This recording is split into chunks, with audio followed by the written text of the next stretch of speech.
Welcome back to Chit Chat with HG Nguyen. It's been a long time, isn't it? I have to admit, I was extremely busy and wasn't able to produce YouTube videos. But recently I met a Dharma group.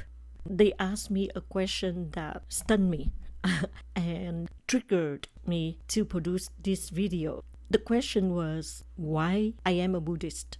Well, I have to be very clear. Not only I am a Buddhist, but I am a Buddhist practitioner. What's the difference? A Buddhist can be someone, like a friend. You come to the temple or you go to a Buddhist event for fun or when time permits. But a Buddhist practitioner is a little bit more serious. The person dedicates every day to do certain things that they have learned from the Buddha teachings. I'm one of those people. I do practice every day, even though my practice is very basic, but I do practice every day. So the question again was why I am a Buddhist practitioner. It's very simple. I am a Buddhist practitioner because I want to become Buddha. Simple like that. And this is not to boast or to brag. This is the truth. Buddha has said everyone is the future Buddha, and I want to become a Buddha. And so why do I want to become a Buddha?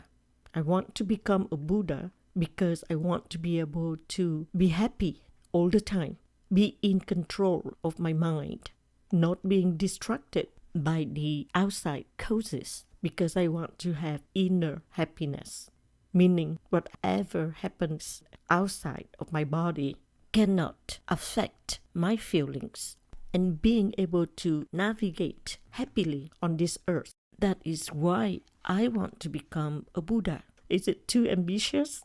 I want to become a Buddha to be able to control my mind, my own mind, not your mind, not other people's minds, my own mind. And being able to see things clearly so that I can know what is right and what is wrong. By knowing what is right and what is wrong, I can eliminate lots of unnecessary mistakes. And by eliminating mistakes in our lives, we can then eliminate lots of headaches, lots of issues, lots of problems that lead to suffering, correct? And eventually, we can eliminate all of the causes of sufferings. Then we are not sad, we are not sorrow, we are not disappointed, we are not unhappy, but we are calm, poised, happy, pleasant, joyful, playful, balanced, assertive too, correct? That's why I want to become a Buddha. Simple like that. Make sense? And how am I going to become a Buddha if I don't practice what Buddha has taught us for years? And this year, I believe, is 2,567 years that Buddha came to earth. We just celebrated Buddha's birthday. So I remember. And to become a Buddha, what does that mean? A Buddha doesn't mean a superpower human being, but it's more like a state of clarity, the state of a clear mind. Buddha means enlightened. Buddha means clear. Buddha means awake, not sleepy. Buddha means knowing what is wrong and what is right.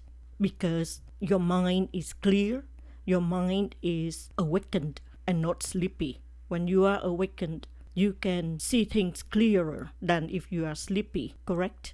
So Buddha means don't be sleepy, be awakened, that's all. And how are we going to be awakened? Do like Buddha would do, think like Buddha would think, and say like Buddha would say. So how are we going to become Buddha?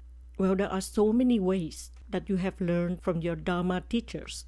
And Buddha himself had said, there are 84,000 ways to practice, right? Each one will lead you to be enlightened, to be a Buddha. Buddhist teachers would say to you that there are 4 paths to become Buddha that all of us have known what they are.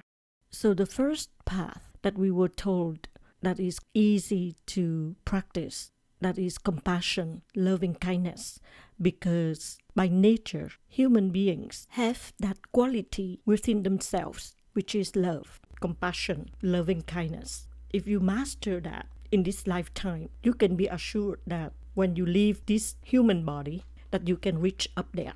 And truly understand the meaning of compassion may take the whole life of a human being to be able to understand that thoroughly. The second path that you have heard so many times is the wisdom. This is wisdom. This is not intelligence. Intelligence you can learn from the book. It's theory.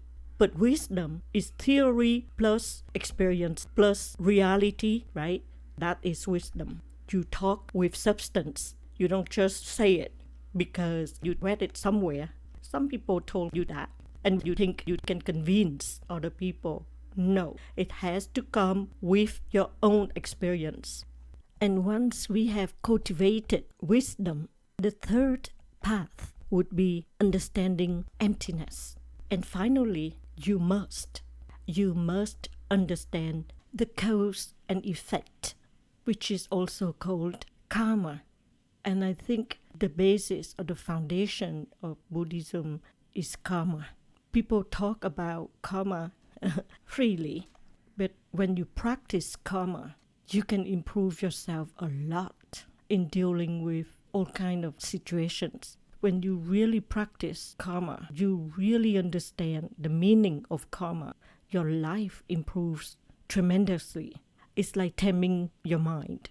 You think deeply about the effect of your action before you actually do it. So if you practice karma, you kind of stop and think before you make the move, either by talking, thinking, or acting, all of those things. And that's kind of taming your mind, kind of taming your behavior, right? So that's like going to college, to be able to understand the meaning of those paths. If you have wisdom, you have compassion, and then you understand the meaning of emptiness and karma, the cause and effect, you can be Buddha, enlightened.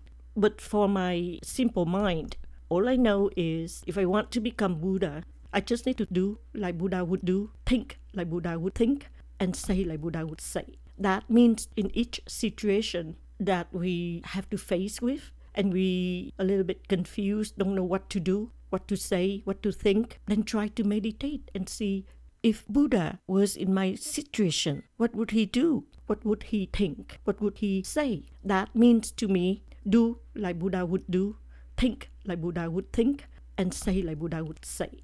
That's a simple path developed by ATTACHGMENT. I have the pattern for that. I have the trademark for that. Okay? I want simple thing. The other 4 things that we were taught, very true, but it's more like advanced for me, going to college in order to understand all of that. And the beauty about Buddhism is that it can reach across the board. It doesn't matter what level of education you have achieved. It's very fair, no discrimination. You don't have to be a doctor to understand Buddhism.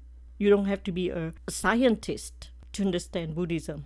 You can be a simple person like myself, and you still can understand Buddhism, and you still can attain enlightenment, and you still can become a Buddha. That's what I love about Buddhism. No discrimination. So, what does that mean? Talk like Buddha would talk, do like Buddha would do, think like Buddha would think. In order for you to do that, you have to study somehow, right? You have to know what Buddha would say. You have to know what Buddha would think. You have to know in that situation, in the past, Buddha did this. Maybe I should do the same way in this situation. So either way, either going to college or go to simple path like mine, it also requires study and practice. That is given. You cannot become something or someone without sweating, right? Without doing homework, right? But the good news is you can choose this way, going to college and learn all of that, practice and experience and examine what you have learned, what you have experienced, and come up with the final production that you have learned or what you have realized, right? Or you can go the simple way. You can attain enlightenment too. I hope I answered the question why I am a Buddhist, because I want to become Buddha. How to become a Buddha is to say like Buddha would say, talk like Buddha would talk, do like Buddha would do, think like Buddha would think. When we do that in every situation, we are what? We are actually a Buddha, correct? Our mind is like Buddha's mind. Everything we do is like Buddha does. So we are Buddha. Simple like that. It's just like my root guru. And root guru in Buddhism means your teacher from the past life that you meet again in this lifetime. Yeah. My guru always taught us that if you know for the fact that you cannot practice 24/7, then practice 8 hours a day. If you cannot practice 8 hours a day, then practice 4 hours a day. If you cannot practice 4 hours a day, then practice 2 hours a day, or 1 hour a day, or 30 minutes a day, or 10 minutes a day, but do it daily and don't miss a day. That was a great lesson that I have learned. And I don't feel guilty not being able to practice every day for 8 hours, right?